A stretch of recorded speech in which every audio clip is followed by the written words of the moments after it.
Last time, we were talking about 94 Libyans who were found in a military training base in South Africa. This time, we are talking about 90 Ethiopians that are said to have been smuggled into South Africa for the purpose of coming to sell in spaza shops. How exactly do you smuggle 90 people? Not 90 boxes of cigarettes, not 90 cell phones, not 90 items of clothing, but 90 human beings into the country. Before we get into it, welcome to Citizen Concerned, where we remind you to beware of the comrades. I'm Katlego. If you haven't already, please subscribe. And if this video is to your liking, please like it and share it with other citizens. Gauteng police have rescued 90 undocumented Ethiopian nationals after pouncing on a suspected human trafficking ring in Sunnydale Ridge in Johannesburg. A multidisciplinary task team acting on intelligence were tracing a kidnapped victim when they made the discovery. They were allegedly being held against their will in separate rooms. Police say investigations are underway as to how they landed up in the country. 2 people have so far been arrested. What are the chances of you packing your bags without a passport or any permit to go to Ethiopia and have the confidence that you will not be arrested or deported? What will give you such boldness? Personally, what would give me the confidence to peacefully pack and go to Ethiopia is knowing that there is someone unpatriotic I know there who will ensure that I get in with no hassles.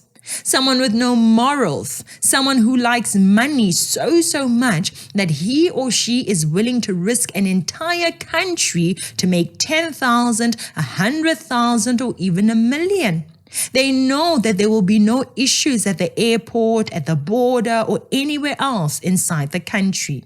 Which takes me back to the issue that there are unpatriotic South Africans who are selling us out, selling their own countrymen and country out.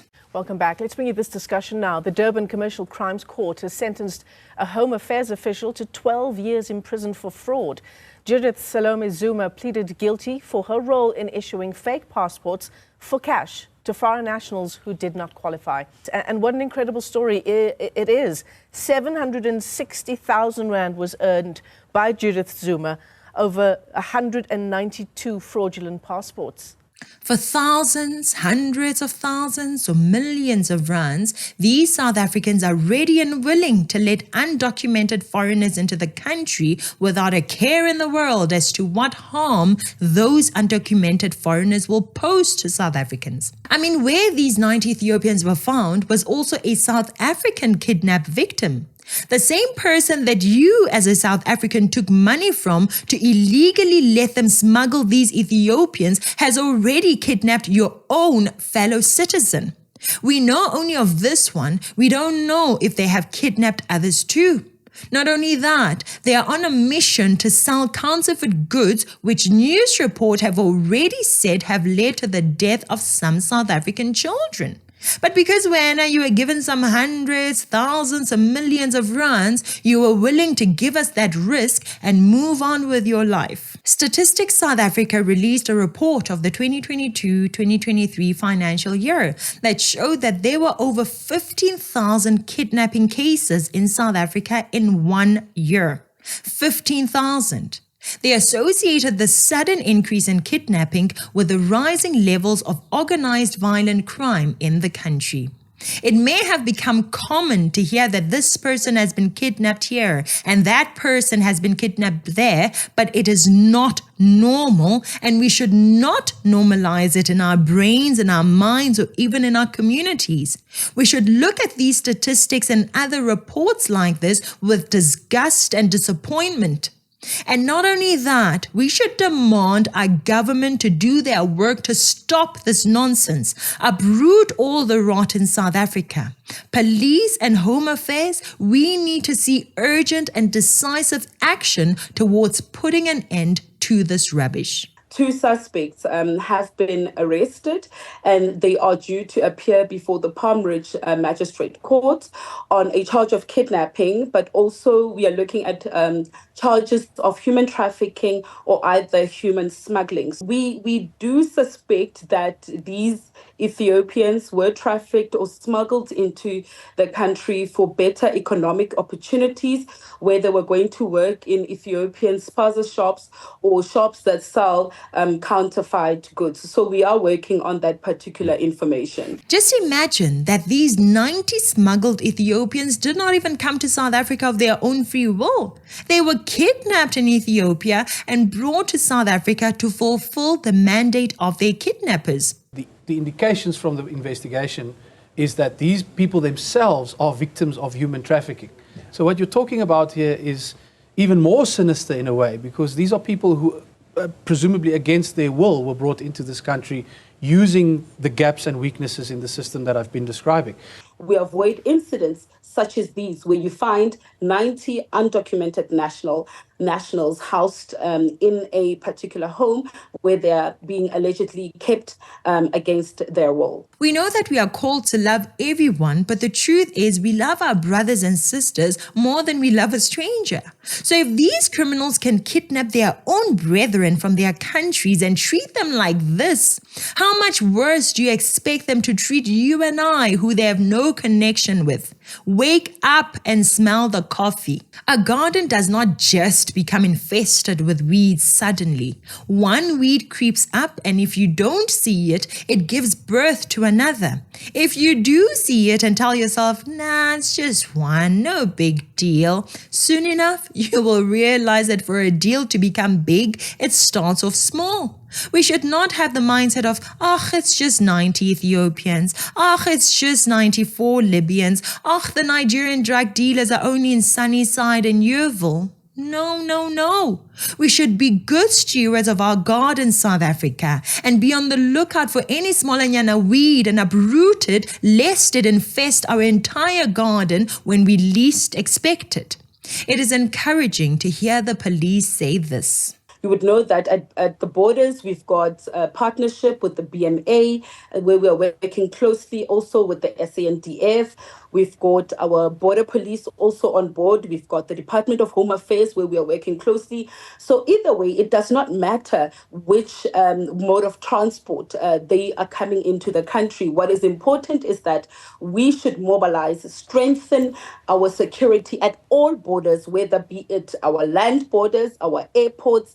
While concerned citizens of South Africa seek to work together to rid the nation of rot and establish safety and success for citizens, we have other citizens who think like this. I saw a video of some police harassing a Nigerian in Sandown. I want to say to my Nigerian brothers and sisters, those police do not represent us, and they do not represent the South African police services. Those police, they must be dealt with, they must be disciplined for harassing a person simply because this person is a Nigerian. It must come to an end. Some fool is going to say, but these Nigerians are committing crime. Fine. If Nigerians are committing crime, a lot of them are in Hillbrow. Why are the soldiers not in Hillbrow but in Cape Town among South Africans?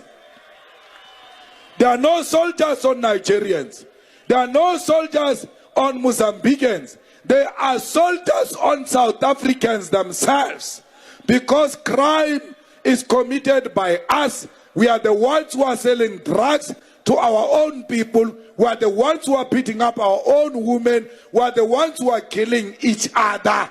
Well, must I speak for the African brother more than I speak for the South African who is meant to vote for me? Tell me this. If indeed South Africans are so criminal and the high drug addiction and dealing we are seeing today would have happened without the influx of undocumented foreigners, why is it that facts, evidence, statistics show us that the rise in drugs in South Africa started around the time that the ANC government opened up the borders? Why? Why is it that most episodes of Sizokuthola had a Nigerian dealer that the South Africans involved were buying from? Why? So, what is that? Biscuit. Good. So, where do you get to these things? That's the guy I told me he went to Nigeria. He's in Nigeria. The guy that gave us. So you went to Nigeria to collect this one? He gave us before he traveled. It's all right, Julius. Love non-South Africans more than you love South Africans, but do not lie to get us to unsee what we see in our communities. Do not lie to get us to stop being concerned about the current status of our country. This here is not the type of character and mindset we need leading a nation, any nation. Phela having Julius Malema as a leader of a country would be like having a father who cares more about the children next door than he cares about his own. When his wife says, the man next door looked at me inappropriately and made an offensive remark, a husband who says, Wena, what did you do to entice him? When the children say the kids next door suggested that we smoke some weed, the father would say, I'm sure you asked for it first. Always siding with the neighbors, never with his own family, even when the neighbors are wrong. A country is just that, a big family. A normal, well-functioning family does not compromise family members to please the neighbors. It does not allow neighbors to come in, steal, kill, and destroy. Allow them to continue staying in their house. Once it is known that this neighbor has stolen from us or violated one of us, he's kicked out. But some people who make up the South African family are like those family members who had self-esteem issues and tried to buy the friendships with neighbors by giving neighbors the family's food, the family's toys or valuable items. Anything to get them to be liked. To get their neighbors to think that he's kind and he's loving more than his family is. And unfortunately, we have seen these family members in the South African family, right? Those who publicly wanted known that, hey, non-South Africans, my family, which is South Africa, may have some reservations about you, but me personally, I love you. I care about you. I want you in our house. I care about your rights. So please like me, play with me, view me in a positive light. You know what? Just go and sort out your low self-esteem issues, and while you do that, we, the rest of the family members, will hold the fort and protect our home. That includes identifying who among us is allowing these neighbors to smuggle things into our home. Leon Schreiber, as a family, we ask that you action it speedily and bring us feedback. While Brother Leon does that, Brother Senzo Mkhunu keep going through all the rooms to find those dodgy neighbors and get them out. South African police are recruited from South Africa, from among the community. They are part of the community. These are their people. And therefore, they should, among other things, while executing duty, display that they indeed are servicing their own people. And this is very important in terms of the attitude. And it will help us to inculcate and inspire confidence in them. And that we are very much determined. South Africa is a big family, and every family has enough issues and does not need neighbors adding to those issues. As a neighbor, come in, visit, have a cup of tea and biscuits if we can spare you some. But don't cause issues in our home.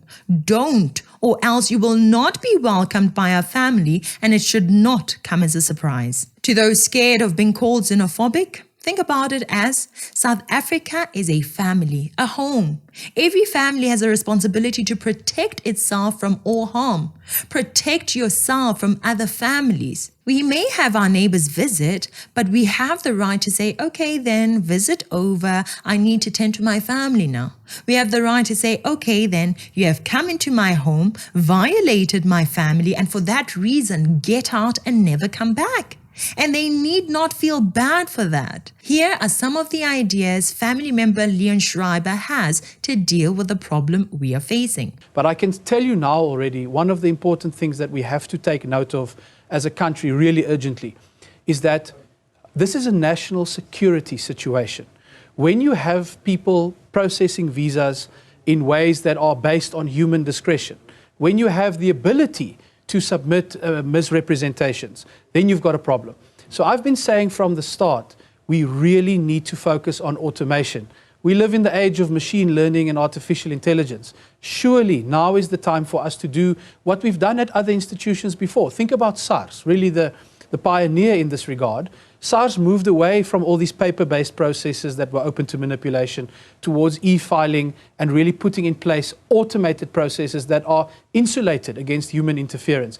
I think this should be a wake-up call for us to modernize Home Affairs, build that kind of IT backbone so that we can get around human interference in these processes. Indeed, if we can eliminate human interference from the process, we can limit the number of bribes exchanged and make it difficult for the unpatriotic citizens to sell our country.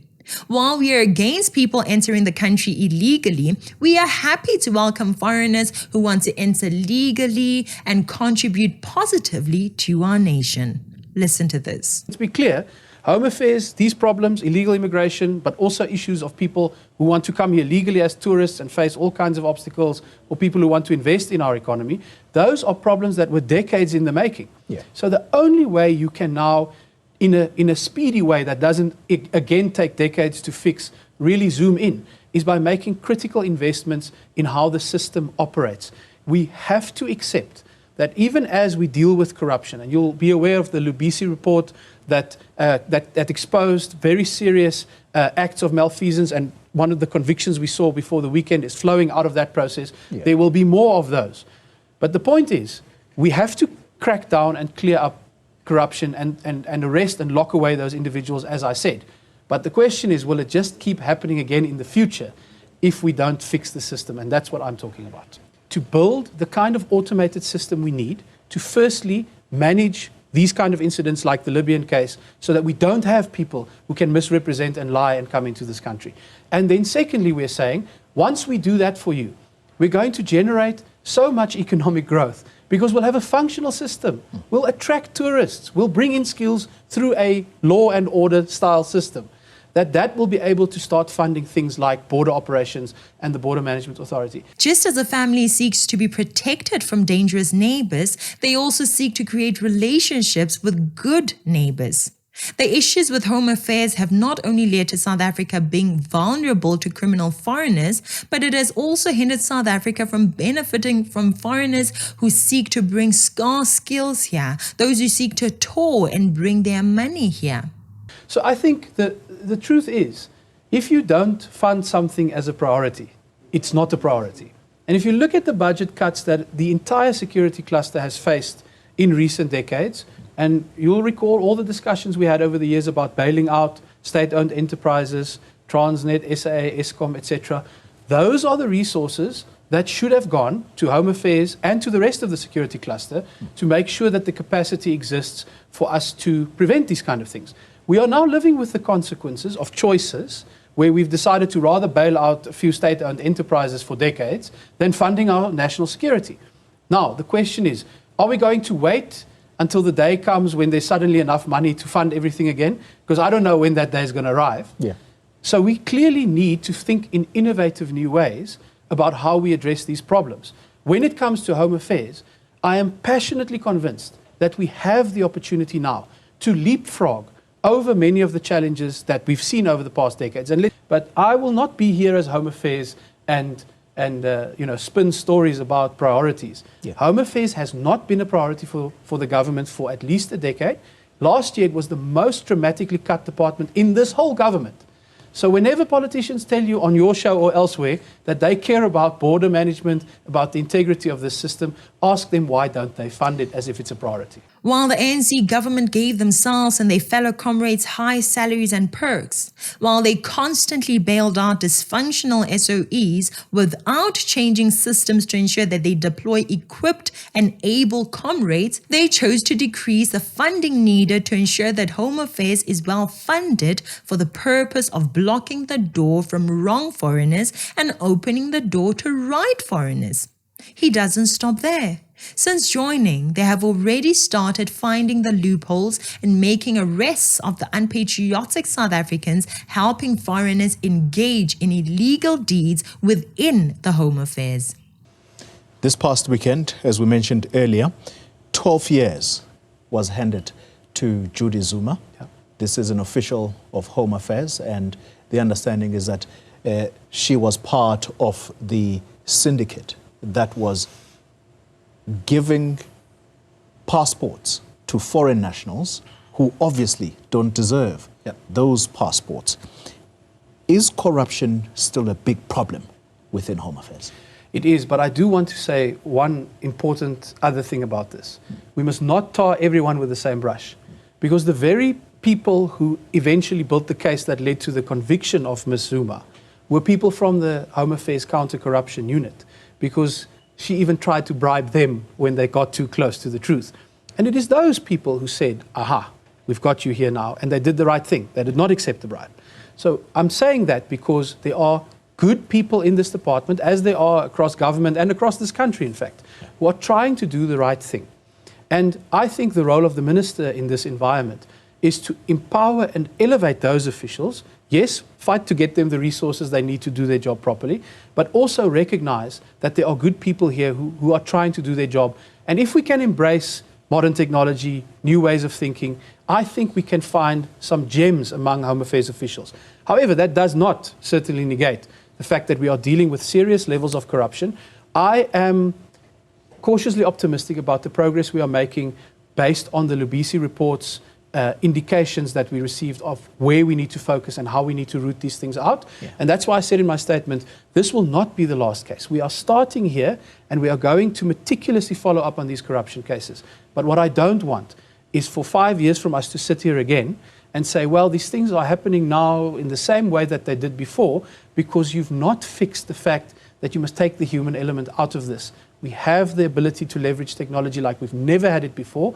That's going to be our long-term solution to corruption. To not only send people to jail who are involved in these syndicates and cracking down as we must, but we must use the opportunity to prevent it from happening again in the future. Because you know what's the best part? When you have a proper investigation that leads to a conviction like we saw now this past week, you see the modus operandi.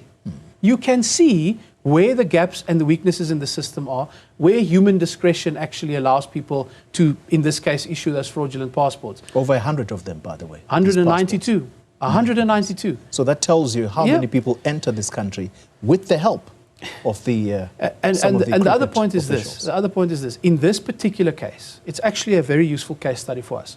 Because, yes, it's the conviction of the official, but how do you prevent it from happening again? Because surely she's shown that it can be done.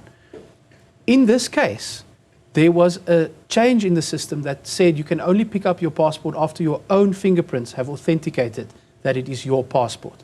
Now, that's one example, probably, of what we need to do across the system. Learn from the crooks. What is their modus operandi? And then head them off through the use of technology, whether it's biometrics or some of the wonderful tools we have at our disposal these days. As South Africans, we have seen a lot of corruption, incompetence, and just lies from many politicians. And it is simply so refreshing to see some action and hear some sensible plans. Thank God for this GNU. May they get better and stronger in improving the status of South Africa. That's it for today. Thank you so much for watching. Please like and share the video. Please subscribe if our content is to your liking. I'm Katlego. This is Citizen Concerned. And until next time, beware of the comrades.